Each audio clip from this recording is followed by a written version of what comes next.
Hello and welcome. As we feed baby, we're going to talk about CBA, also known as the Collective Bargaining Agreement, Major League Baseball and players.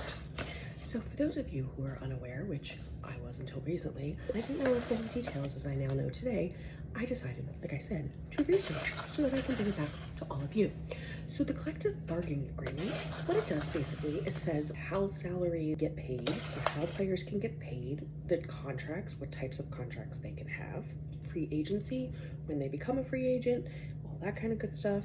Talks about arbitration, any luxury taxes or caps on salaries, as well as the structure of the season, how it's going to be played, their health insurance, their pensions, all of their benefits.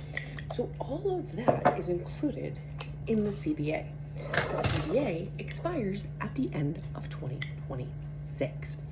So the players and the owners in 2026 have to dock to each other and come up with a new CBA, collective bargaining agreement.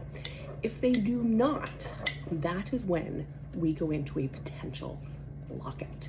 So in 2027, if they don't come to an agreement, we go into a lockout. I say we like we're the players. If we go into a lockout, then we may not have a season, we may have an abbreviated season. That all just depends on what they decide.